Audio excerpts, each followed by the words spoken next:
పరిసరాల పరిశుభ్రత, వ్యక్తిగత పరిశుభ్రత ద్వారా పలు రోగాలను నివారించవచ్చునని జిల్లా కలెక్టర్ వెంకటేశ్వర్ పేర్కొన్నారు. మంగళవారం ఉదయం జిల్లా కలెక్టర్ వారి కార్యాలయం ఆవరణంలో జిల్లా వైద్యాధికారులతో కలిసి ప్రపంచ దోమల దినోత్సవ బ్యానర్ను జిల్లా కలెక్టర్ ఆవిష్కరించారు. ఈ సందర్భంగా ఆయన మాట్లాడుతూ దోమల వల్ల మలేరియా, డెంగ్యూ, చికెన్ గున్యా వంటి జ్వరాలు వ్యాప్తి చెందుతున్నాయని, ప్రతి సంవత్సరం ఆగస్టు 20వ తేదీన ప్రపంచ దోమల దినోత్సవాన్ని జరుపుకుంటున్నామని తెలిపారు. 2024 థీమ్ మరింత సమానమైన ప్రపంచం కోసం మలేరియాకు వ్యతిరేకంగా పోరాటాన్ని వేగవంతం చేయడం మలేరియాను పరిష్కరించాల్సిన తక్షణ అవసరాన్ని నొక్కి చెప్తుందని అన్నారు. మలేరియా వ్యాధి వల్ల ఎంతోమంది ప్రాణాలు కోల్పోతున్నారని అన్నారు. మన దేశంలో మరీ ముఖ్యంగా మన రాష్ట్రంలో మలేరియా, డెంగ్యూ, చికెన్ గున్యా వంటి వ్యాధులు ప్రబలుతున్నాయని తెలిపారు. పట్టణ ప్రాంతాలలో మలేరియా ఎక్కువగా సంభవిస్తున్నందున ఈరోజు మనం ప్రపంచ దోమల దినోత్సవం జరుపుకుంటున్నామని, ప్రభుత్వం ఇలాంటి వ్యాధులు ప్రబలకుండా దోమలను నివారించే చర్యలు చేపట్టాలని, ప్రజలకు వాటి గురించి అవగాహన కల్పించాలని అధికారులకు సూచించామని అన్నారు. ముఖ్యంగా పరిసరాలను పరిశుభ్రంగా ఉంచుకోవడం, ఫ్రైడే డ్రైడే కార్యక్రమం నిర్వహించి పరిసరాలను పరిశుభ్రంగా ఉంచుకొని ఇళ్లల్లోని టైర్లలో, ఫ్రిడ్జ్లలో, కూలర్లలో వంటి వాటిల్లో నీటి నిల్వ ఉంచకుండా, ఇంటి బయట కాలువల్లో మురుగునీరు నిల్వ ఉండకుండా మున్సిపల్ సిబ్బంది చర్యలు తీసుకోవాల్సి ఉందని తెలిపారు. లేదంటే నిల్వ ఉన్న నీటిలో దోమల లార్వాలు వృద్ధి చెందుతుందని, తద్వారా రానున్న వర్షాకాలం నేపథ్యంలో దోమల సంఖ్య పెరగకుండా నీటి నిల్వ ఉన్న ప్రాంతాలను గ్రహించి తగిన చర్యలు చేపట్టాలని అధికారులను ఆదేశించారు. జ్వరం 2-3 రోజుల కంటే ఎక్కువగా వచ్చినచో నిర్లక్ష్యం చేయకుండా రక్త పరీక్షలను చేయించుకొని వైద్యులను సంప్రదించాలని, ప్రజలకు అవగాహన కల్పించాలని తెలిపారు. చికిత్సకు సంబంధించిన మందులు అన్నీ కూడా సిద్ధంగా ఉంచుకోవాలని అధికారులకు సూచించారు. మలేరియాకు సంబంధించినటువంటి మందులన్నీ కూడా అందుబాటులో ఉన్నాయని తెలిపారు. ఈరోజు మనం మలేరియా డే, ప్రపంచ దోమల దినోత్సవాన్ని పురస్కరించుకొని కలెక్టరేట్లో అవేర్నెస్ కార్యక్రమం చేపట్టడం జరిగిందని తెలిపారు. కలుషిత నీరు, కలుషిత ఆహారం ద్వారా వాంతులు, విరోచనాలతో అతిసారం ప్రబలుతుందని, ప్రజలు వేడి చేసిన నీటిని మాత్రమే తాగాలని, పరిసరాలను పరిశుభ్రంగా ఉంచుకోవాలని, ముఖ్యంగా వంటగదిలో పరిశుభ్రతను పాటించాలని, దీనిపై వారిలో అవగాహనను పెంచాలని అధికారులకు సూచించారు. మలమూత్ర విసర్జనల అనంతరం చేతులను పరిశుభ్రంగా కడుక్కోవడం, ఆరుబయట మలమూత్ర విసర్జన చేయరాదని, వ్యక్తిగత పరిశుభ్రతను అలవర్చుకుంటే డయేరియా నుండి దూరంగా ఉండవచ్చునని తెలిపారు.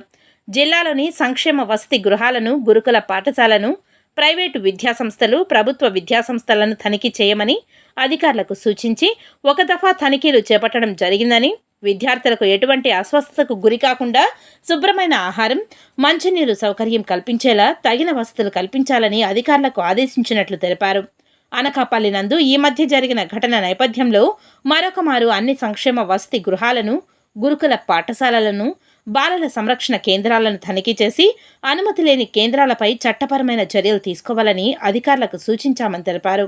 ఈ కార్యక్రమంలో DMHO Srihari, deputy DMHO Sandhyarani, వైద్యాధికారులు ఆశాలు, తదితర వైద్య సిబ్బంది పాల్గొన్నారు. అదేవిధంగా దోమల వల్ల కూడా చాలా మనకి మలేరియాతో పాటు అనేక మంది డెంగ్యూ, చికెన్ గున్యా, ఫైలేరియా ఇవన్నీ కూడా దోమల వల్ల మనకు వచ్చేటువంటి జబ్బులు.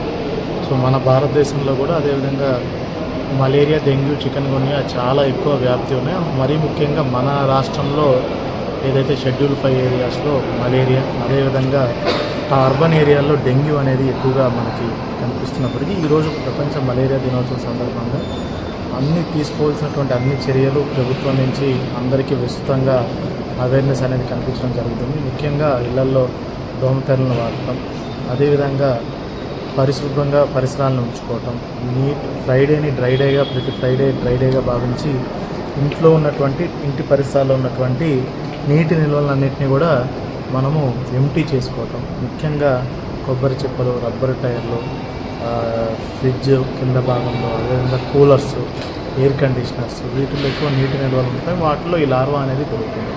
దానివల్ల మనకి ఫ్రెష్ వాటర్లో డెంగ్యూ, అదేవిధంగా మలేరియా మనకి అర్బన్ ఏరియాలో లేనప్పటికీ రూరల్ ఏరియాస్లో ఈ మధ్య మలేరియా ఎక్కువ మనకి స్పైక్ కనిపిస్తుంది.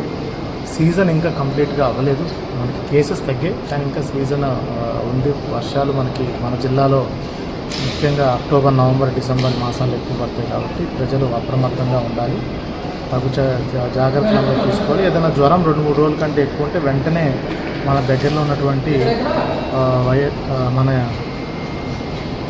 ఏదైతే సచివాలయం పరిధిలో ఉన్నటువంటి మన హెల్త్ క్లినిక్కి వెళ్ళవలసి ఉంటుంది.